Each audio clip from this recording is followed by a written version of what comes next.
halkan waa centerka magaalada Liverpool weeyaan waxaad moodaa moolshobadooda markaad gelayso sidoo kale inay ka yara casrisan yihiin dhinacyada Yurub oo kale Soomaali badan ilaa inta meeshan dhex maray qof Soomaaliya ku maaray ilaa hal gabadh baan arkay laakiin haddaan ku soo kale waatan sidoo kale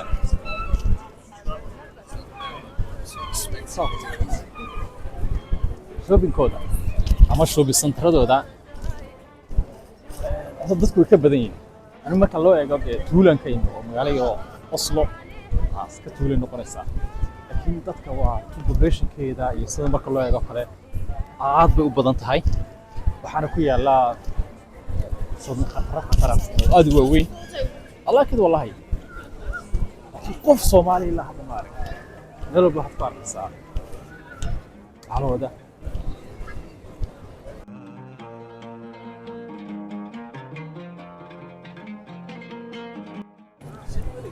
lahjada yare ku hadlaan magaalada Liverpool waa ka duwan tahay asarnaysa marka qaarkood kuma hadlayaanba luqad Ingiriisi ku hadli maayaan lahjad kale ku hadlaan oo ka duwan ka adag على نقطة ديت كده هير ليفربول بفهمي لكن لحجت أنا حبيت كيف فهمي أي كهلا يعني وأنا أدقت هنا تصدق هذا أدقت هنا بقى أفرت حبيت إنجليزي أسرع هذا أو ما كهلا خطر بانا هاي وأنا قانا وكان حاجة أنت ما ضو والله مش شقينا يعني إنجليزي هذا حاجة أنكم مش شقينا سو هنا في على ما أنت قلت سوري وأنا ما يقول لي ده different like كل الدنيا صلي تشدوا ده لكن شو بسنترده ده يمولشوا ده يو ما هو ده عاد بكره على فرح ما شاء الله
هلو طينا إلى وحكت لي لكن هذي سدت كلين وحويان شو هو بقول ملها هو لكن المكان وكله خاص وكله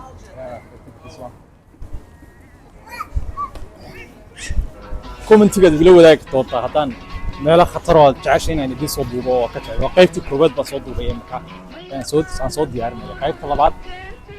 waxaan tagi doonaa goobaha dalxiiska meelaha kale in qoys waxaan kaliya sameeyay magaalada dhexdeeda kaliya iyo centerkan iyo area-dan iyo from Oslo to Liverpool soo xiyaad jeceshiina inaan soo duubo kale comment-iga igu soo qora oo soo diyaarin doonaa dadka reer London dadka reer Liverpool iyo inta taqaanay iyo inta magaalada kala taqaanada waxaad igu soo kordhinaysaan iyo goobaha lagu dalxiiso iga soo wadaaga halkan waa suuq magaalada bartankeedii weeyaan kan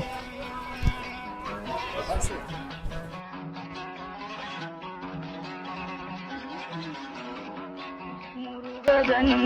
isaqdiyo laabtan kasarakaye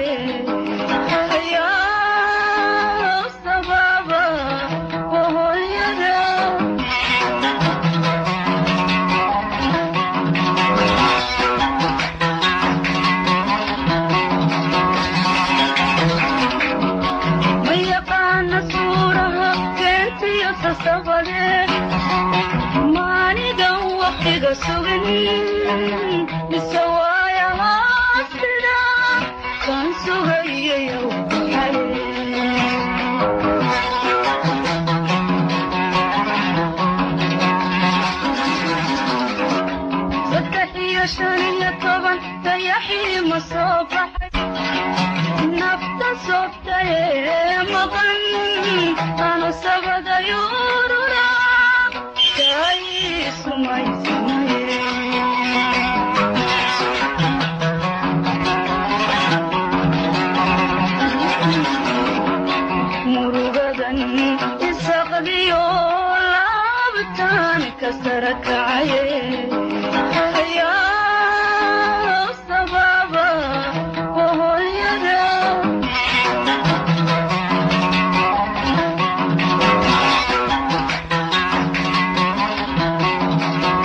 maalintii ugu dambeysay saas Liverpool aan ka dhamaanay si London ila naftiin wadayo inoo London